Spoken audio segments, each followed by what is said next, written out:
ሲኖዶሱ ገና ዛሬ ትክክለኛ መግለጫ ወጣ። ገና ዛሬ ትክክለኛ ዘገባ ዘግቧል። እንደምትመለከቱት እፎይ የሚባል ሌባ እኛ አናቀውም፣ ሲኖዶሱ አያቀውም፣ ቤተክርስቲያኑ አታቀውም፣ ሌባ ነው። እንደገና ደግሞ ምእመኑ ማን ነው እየዋሸ ያለው? እፎይ ወይስ ሲኖዶሱ? አንዱን ምረጡ።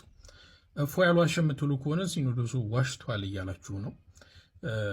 የኢትዮጵያ ኦርቶዶክስ ተዋሕዶ ቤተክርስቲያን ሕዝብ ግንኙነት በፌስቡክ ገጹ እንዳለችው ከሆነ አቡነ አብርሃም እምቢ አሉኝ እየተባለ በሶሻል ሚዲያ የሚናፈሰው ወሬ ፍጹም ሐሰተኛ ነው። ይህን ወሬ የሚያናፈሰው እፎይ የተባለ ግለሰብ እንደሆነና ይህ ግለሰብ ለሲኖዶሱም ሆነ ለአቡነ አብርሃም የ60 ዓመት ዕድሜ ያላቸውን ጎረቤቱን አስገድዶ የደፈረው ይህ የምትመለከቱት የ25 ዓመት ወጣት በ5 ዓመት እስራት መቀጣቱ ተሰምቷል። አሁን ደግሞ የተለመደው ሃይማኖታዊ ፕሮፓጋንዳ ምን የሚል ነው? እንደ ወገኔ ሰለመ ምናምን የሚል ነውና የሰለሙ ሰዎች ግን ላይቭ ላይ ገብተው አንዳንድ ጥያቄዎች ሲጠየቁ የምርም ከክርስትና ወደ እስልምና ወይስ ከእስልምና ወደ እስልምና የሚለው በጣም አጠራጣሪ ነው። ዶክተር ቢቸግር ታማሚውን አክሞ ማዳን ሲያቅተው አስታማሚውን ማጽናናት ጀመረ። አጽናናቸው፣ ያለው አማራጭ ይሄ ነው። ወላሂ ሁላችሁም በገፍ ሴት ልጅ በሐያ ነው የምታምረው። እህቴ እንዳትሆን የምፈልገውን ነገር ከሌላ ሴት ላይ ካየው ይሰማኛል። በአንድ የቁርአን ሱራ ከቀብር ቅጣት መጠበቅ እንደምትችሉ ታውቃላችሁ? فمن شرح الله صدره للإسلام فهو على نور من ربه አህለን ወሰህለን ወመርሐበን። ሰላም አለይኩም ወራህመቱላሂ ወበረካቱ። ሰላም ዱንያ የተከበራችሁ ቻናል ተከታታዮች ባላችሁበት የአላህ ሰላም እዝነት ረድኤት ቸርታ ኢንሻአላህ ዛሬም ከምገ እንደተመለከታችሁት አነጋጋሪ ተወደዱ የተመረጡ እንዲሁም ደግሞ እስላማዊ ቪዲዮ አሉ ኢንሻአላህ። እነዚህን ቪዲዮዎች በጋራ እንመለከታለን። ለዚህ ቻናል አዲስ ከሆናችሁ ሰብስክራይብ በማድረግ ነባራችሁ ነው ቀም ላይክ እያደረጋችሁ ሐሳብና አስተያየታችሁን ይስጣችሁ።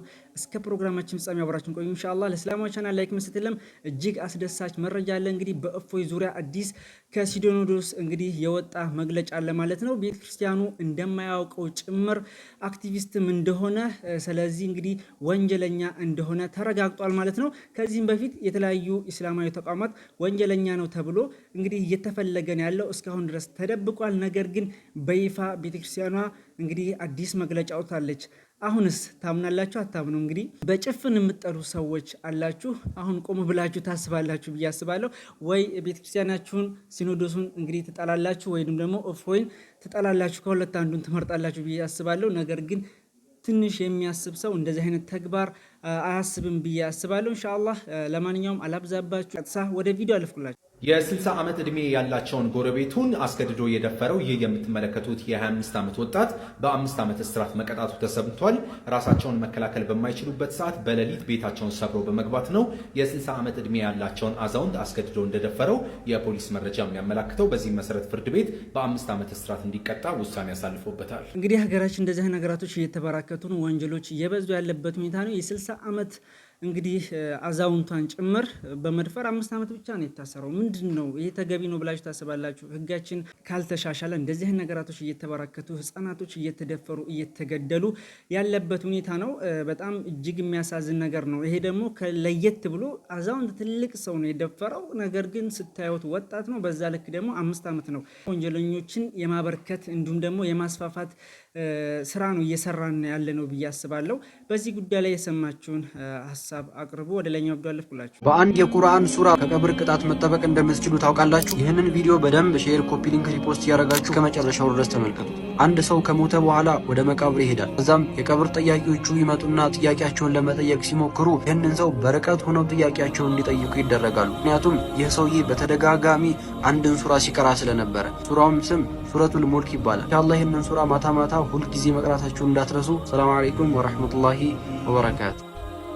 ያ ጀማ ኢንሻአላህ እኔም እናንተንም አላህ ከቀብር ቅጣት ይጠብቀን። በዚህ ደረጃ ተመልክተናል። እንግዲህ የሚጠቅሙ ነገራቶች ሱረቱል ሙልክ ማለት ተባረከ ለዚህ ነው። ስለዚህ ማታ ማታ ከመተኛታችን በፊት ይህንን ሱራ በመቅራት ኢንሻአላህ አላህ ከቀብር ቅጣት ሁላችንም እንዲጠብቀን ልናደርግ ይገባል ብዬ አምናለሁ። እንደተማርበት ተስፋ አደርጋለሁ። ወደ ላይኛው ቪዲዮ አለፍኩላችሁ። እንግዲህ አዲሱን ቪዲዮ እንመልከት። በእፎይ ዙሪያ የተለያዩ መረጃዎች ወጥቷል። በጋራ እናዳምጥ፣ የራሳችን ሀሳብ እንሰጥበታለን። ኢንሻአላህ በቅርቡ ደግሞ ተይዞ እንግዲህ ለህግ እንደሚቀርብ ተስፋ አደርጋለሁ። ሰላም እንዴት ናችሁ? ሲኖዶሱ ገና ዛሬ ትክክለኛ መግለጫ ወጣ። ገና ዛሬ ትክክለኛ ዘገባ ዘግቧል። እንደምትመለከቱት እፎይ የሚባል ሌባ እኛ አናቀውም፣ ሲኖዶሱ አያቀውም፣ ቤተክርስቲያኑ አታቀውም፣ ሌባ ነው። እንደገና ደግሞ ምእመኑ ይሄንን ሌባ ተመከተል መታቀብ አለበት ብለው መግለጫ በፌስቡክ ገጻቸው ላይ ለጥፈዋል እንደምትመለከቱት ማለት ነው። እንደገና ደግሞ ምን ብለዋል ደግሞ አክቲቪስት ነው እሱ መምህር ምናምን ሳይሆን አክቲቪስት ነው፣ የፖለቲካ አክቲቪስት ነው፣ እሱ ከመከተል ተቆጠቡ ተብላችኋል። ይኸው ነብዩን የነካ መዋረድ ብቻ ነው፣ በራሱ ህዝብ ላይ በራሱ ተቋም ይዋረዳል። አያችሁት? ለማንኛውም ገና ዛሬ ሲኖዶስ ሽክረን ገና ዛሬ ሽክረን። ማን ነው እየዋሻ ያለው? እፎይ ወይስ ሲኖዶሱ? አንዱን ምረጡ። እፎይ ያልዋሸ የምትሉ ከሆነ ሲኖዶሱ ዋሽቷል እያላችሁ ነው። ሲኖዶሱ እፎይ የሚባለው ግለሰብ የማህበራዊ አንቂ ወይንም አክቲቪስት በሚል ነው የገለጸው። የሃይማኖት መምህር እንዳልሆነ ሲኖዶሱ ራሱ አረጋግጧል። እንግዲህ የፌዴራል ፖሊስ ይህንን ግለሰብ ለምን መያዝ እንዳልፈለገ አላቅም። ምናልባትም ይህ የሲኖዶሱ መግለጫ ከወጣ በኋላ ግን እፎይን ላለመያዝ ምንም አይነት ምክንያት አይኖራችሁም። ግለሰቡ አክቲቪስትና የፖለቲካ ስራውን ሲሰራ የነበረ ግለሰብ እንጂ አንድ ሃይማኖት መምህር እንዳልሆነ በራሳቸው ሲኖዶስ ተገልጿል። ግለሰቡ ውሸታምም እንደሆነ ጭምር ያልሆነን ነገር ሆነ ብሎ የሚያወራ አንድ ተራ የሆነ ግለሰብ እንደሆነ በራሳቸው አንደበት ተገልጿል። ሰላምን የምትፈልጉ ከሆነ ይህንን ግለሰብ ለህግ አሳልፋችሁ ነው መስጠት ያለባችሁ። እንግዲህ አንዱ ምረጡ። ሲኖዶሱ ግለሰቡ ውሸታም አክቲቪስት ነው ብሎ ነው ያወጣው። እናንተስ ምን ትላላችሁ? የኢትዮጵያ ኦርቶዶክስ ተዋሕዶ ቤተ ክርስቲያን ህዝብ ግንኙነት በፌስቡክ ገጿ እንዳለችው ከሆነ አቡነ አብርሃም እምቢያኑኝ እየተባለ በሶሻል ሚዲያ የሚናፈሰው ወሬ ፍጹም ሐሰተኛ ነው። ይህን ወሬ የሚያናፈሰው እፎይ የተባለ ግለሰብ እንደሆነና ይህ ግለሰብ ለሲኖዶሱም ሆነ ለአቡነ አብርሃም በአካል ተገኝቶ አንዳች ማመልከቻ እንዳላቀረበ ነው የገለጠችው። ቤተ ክርስቲያኒቱም ይህን ከገለጠች በኋላ መጨረሻ ላይ ምንድን ነው ያለችው? ራሳችሁን ከሐሰተኛ ምእመንና ምእመናት ራሳችሁን ጠብቁ ብላለች። እንግዲህ ባለሴጋው እፎይ አቡነ አብርሃም ተሳስተዋል ብሎ እንደገና ከጎግል ጽሑፍ ለቃቅሞ መጥቶ አቡነ አብርሃምም ላይ ሊዋሽ ነው። የተጻፈና ያወራው ሲኖዶስ ነው፣ ቤተ ክርስቲያን ነው እያየ ስትሉ የነበራችሁ ቤተ ክርስቲያኒቱ ሐሰተኛ ግለሰብ ብላ ነው የገለጸችው። ለዚህ ነው ሐሰተኛ ነው። ተግባብተናል። የተጻፈው ሁሉ እውነተኛ አይደለም። ሐሰተኛ ዘገባዎችን እያመጣ በእስልምና ላይ በነብዩ መሐመድ አለይሂ ሰላቱ ወሰላም ላይ ቀጥፏል። እንግዲህ ምናልባት የህግ አካላት ሲንቀሳቀሱ የዛ ጊዜ በጠበቃ ይዋረዳል። ልክ ቤተ ክርስቲያናችሁ ሐሰተኛ ግለሰብ እንዳለችው ማለት ነው። ተግባብተናል። እኔ ግርም የሚለኝ በስሜት የሚነዳ ማህበረሰብ፣ ይህ ሁሉ ማህበረሰብ ቤተ ክርስቲያኒቱ በነገራችን ላይ ይህንን መንጋ ማህበረሰብ መንጋነቱን ትንሽ ቀነስ እንዲያደርግ ግር የሚለው ታውቃለች። የከብት ኮቴ ጓ ጓ ጓ እንደሚል የከብት ኮቴ ነው እንዳለ የሚንጓጓ ቆም ብሎ የማያይ ጭፍንተኛ በጣም ደባሪ ማህበረሰብ አስባችሁታል። ይሄ ኦርቶዶክስ ስለሆነ አይነካም፣ ሲኖዶስ ነው እንዴ። የሃይማኖት ልዩነት ቢኖረን እነዚህ ሰዎች እኮ ህዝብን የሚመሩ ትልልቅ ሰዎች ናቸው። አቡነ አብርሃም እንደዚህ አይነት ሐሰተኛ ቆሻሻ ሰው ጋር እንደው ግንኙነት ትብብር ያደርጋሉ ብዬን ያልገምትም። የምር ግን እድሜዎት ይርዘም አቡነ አብርሃም። ይሄን ነው የምለው። ሙሉ ቪዲዮን አይተን ተመልሰናል፣ በጋራ ማለት ነው። እጅግ እንግዲህ የሚያስደስት መረጃ ነው ብዬ አስባለሁ።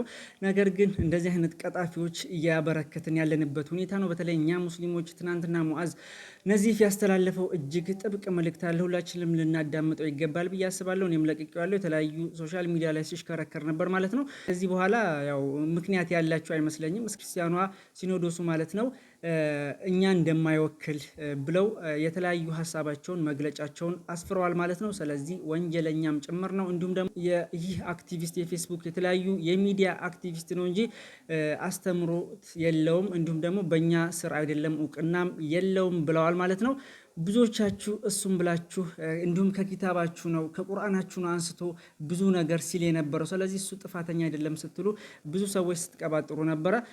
እንግዲህ የእናንተም ቤተ እምነት አስቀምጦላችኋል ብዬ አስባለሁ። ከዚህ ጋር ተያይዞ እንግዲህ መስለም ላይ ተያይዞ ማሻአላህ እጅግ የሚያስደስት ነገር ነው። በሁሱም አማካኝነት በተለያዩ በነ ኢብሮ አማካኝነት ማለት ነው ብዙ ሰዎች ወደ እስልምና እየተቀላቀሉ ያለበት ሁኔታ ነው። ይሄ ደግሞ እጅግ የሚያስደስት ነገር ነው። ነገር ግን ብዙዎች በቅናታቸው ሰክረዋል። እንዲሁም በጣም በድንጋጤ ላይ ጭምር ነው ያሉት ማለት ነው። ህዝቡ፣ ወጣቱ፣ አስተማሪዎች ጭምር እየሰለሙ ነው ብለው ደንግጠዋል። ከዛ ጋር ቅናታቸውን እየረጩ ያለበት ሁኔታ ነው። እስኪ በጋራ እንመልከትና ወንድሜ ሀሳብ ሰጥቶበታል። አሁን ደግሞ የተለመደው ሃይማኖታዊ ፕሮፓጋንዳ ምን የሚል ነው? እንደ ወገሌ ሰለመ ምናምን የሚል ነውና የሰለሙ ሰዎች ግን ላይቭ ላይ ገብተው አንዳንድ ጥያቄዎች ሲጠየቁ የምርም ከክርስትና ወደ እስልምና ወይስ ከእስልምና ወደ እስልምና የሚለው ተጠራጣሪ ነው። ዶክተር ቢቸግር ታማሚውን አክሞ ማዳን ሲያቅተው አስታማሚውን ማጽናናት ጀመረ። አጽናናቸው፣ ያለው አማራጭ ይሄ ነው። ወላሂ ሁላችሁም በገፍ በሚሰልሙ ወጣቶች ምክንያት ምን ያህል ጭንቀት ውስጥ እንዳላችሁ አሳምረን እናውቃለን። ምን ያህል ደስታ እንደራቃችሁ፣ ድንጋጤ ውስጥ እንዳላችሁ አሳምረን እናውቃለን። ግን ይሄ ሐቁን አይቀይረውም። እስልምና የሚዋሽበት አይነት ሃይማኖት አይደለም። ማንም ሰው በእስልምና ክርስቲያን ነኝ እስልምና መቀበል እፈልጋለሁ ብሎ የውሸት እንኳን ክርስቲያን መሆኑን ቢናገር ይህ ሰው ቀጥታ ከእስልምና የሚወጣበት ከባድ ወንጀል እንደሆነ ያውቀዋል። ማንም በዚህ እሳት የሚጫወት የለም። እስልምና ዋሾነት የለም። ቢኖር ኖሮ ነብዩ መሐመድ ሰለላሁ ዐለይሂ ወሰለም የገዛ አጎታቸው እስልምናን ለመቀበል ወደ ኋላ ሲሉ የወንድሜ ልጅ መሐመድ ሆይ ሰለላሁ ዐለይሂ ወሰለም መንገድህ ልክ እንደሆነ እኮ አውቃለሁ፣ ግን በዚህ እድሜ እስልምናን ብቀበል የአያቶቹን ሃይማኖት ተብዬ እወቀሳለሁ ብለው እምቢ ሲሉ ነብዩ መሐመድ ሰለላሁ ዐለይሂ ወሰለም እንዴት አጎቱ እንኳን ያልተቀበለለትን ሃይማኖት እኛ እንቀበላለን ብለው ሌሎች ይሸሹብኛል በሚል ያጎታቸውን አኽባር ወይም ያጎታቸውን ጉዳይ ድብቅ ባደረጉት ወይም የውሸት ሰልሞልኛል ብለው በዋሹ ነበር። ሌላው ይቅርና እስልምና ግን እንዲጸድቅ እንዲፋፋ የሚዋሽበት በውሸት የሚደለደል ሃይማኖት አይደለም። እሳቸው ባይሰልሙ አላህ ሱብሓነሁ ወተዓላ ከአንድ ነብይነት አንስቶ 124,000 ሰሐቦችን፣ ባልደረቦችን፣ ወንዶችን፣ ሪጃሎችን ነበር የሰጣቸው። እንዲህ እንደምናየው ደግሞ ዓለምን እንደ ብርድ ልብስ እየሸፈናት ነው። ይህ ከአላህ የተሰጠ እንጂ ከሌላ አይደለም። ማንኛችንም ዳዕዋ ማድረግ እንችላለን እንጂ ማስለም አንችልም። ሰለሙ ለራሳቸው፣ አልሰለሙ ለራሳቸው ነው። የኛ ኃላፊነት ዳዕዋ ማድረግ፣ ጥሪ ማድረግ ብቻ ነው። እንደምናየው ደግሞ አላህ በገፍ ወደ ቤቱ እየከተታቸው ወደ ተፈጠሩበት ሃይማኖት ወደ ቀልብ ሰላባቸው እየመጡ ነውና ኢንሻአላህ መንገዳችን ይቀጥላል። እናንተም ማጽናናታችሁን እኛም ማስለማችንን እንቀጥላለን። ወሰላሙ አለይኩም። ቅድሚያ አልሐምዱሊላህ ረቢል ዓለሚን አላ ኒዕመተል ኢስላም። ያ ጀማ እንግዲህ አንድ ሙስሊም ሰው በቀልድ እንደዚህ ዋሽቶ ሊቀባጠር አይችልም። በተለይ በጭራሽ እምነቱን እንዴት ይቀየራል? ሱብሃንአላህ በጣም ትልቅ ወንጀል እንዲሁም ደግሞ ወደ ኩፍር እንደሚመራ ስለሚያውቅ እምነቱን ጠንቅቆ ስለሚያውቅ እንደዛ አይጫወትም። ወንድሜ ሰፋ አድርጎ አብራርቶልናል ማለት ነው ኢንሻአላህ። ስለዚህ ይህ የቅናታችሁ እንዲሁም ደግሞ ድንጋጤያችሁ በጣም ብዙ ተግባር እያሳየ ያለበት ሁኔታ ነው። እንዲሁም ይህ ወገናችን ሁሱ ባለመኖሩ የተለያዩ ውይይቶች ጥሪ እያቀረበ ሲፈነጭ ነበረ። እንግዲህ የተለያዩ ወንድሞችም ጥሪውን ተቀብለውታል። ሁሱም ጋርም እንደሚፋጠጥ ተስፋ እናደርጋለን። ለማንኛውም በዚህ መልኩ ነው ኢንሻአላህ። ገና ብዙ እህት ወንድሞች ይበዙልናል። ገና ዓለም በሙሉ በእስልምና ይጠለቀለቃል። ብዙ ሰዎች ይሰልማሉ ኢንሻአላህ።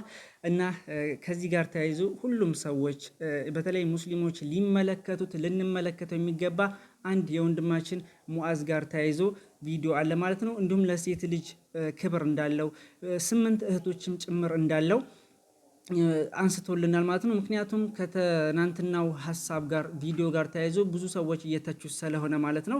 ሴት ወንድም እህት ስለሌለህ ነው ወይ እንደዚህ የምትናገረው? አላህ ሁላችንም በሰማነው የምንጠቀም ያድርገን። ቪዲዮውን በጋራ እንመልከት። እኔ ከወዲሁ ሰናበታለሁ። ሰላም አለይኩም ወራህመቱላሂ ወበረካቱ። መልካም ሴት ልጅ በሐያ ነው የምታምረው። እህቴ እንዳትሆን የምፈልገውን ነገር ከሌላ ሴት ላይ ካየው ይሰማኛል። እህቴን እዚያ ቦታ ላይ ባያት በጣም ነው የሚሰማኝ አይደል? አዎ ሌሎች ሴቶችም እህቶቼ ናቸው። እዚያ ቦታ ላይ ባያቸው ይሰማኛል በጣም። ለዚያ ነው የምናገረው ስናገር የእህቶች እጥረት የለብኝም። በጣም ብዙ እህቶች አሉ። 8 እህቶች ናቸው ያልኳችሁ። አልহামዱሊላህ አሁን በህይወት ያሉ በጣም የምወዳቸው በጣም የማስብላቸው በጣም የሚወዱኝ በነፍስ ማለት ነው። እህቶቼ ሚዲያ ላይ ወጥተው የማይሆን ነገር ሲሰሩ እሱን ነገር ነው እኔ እንትን የምለው ፊልም አደርገው።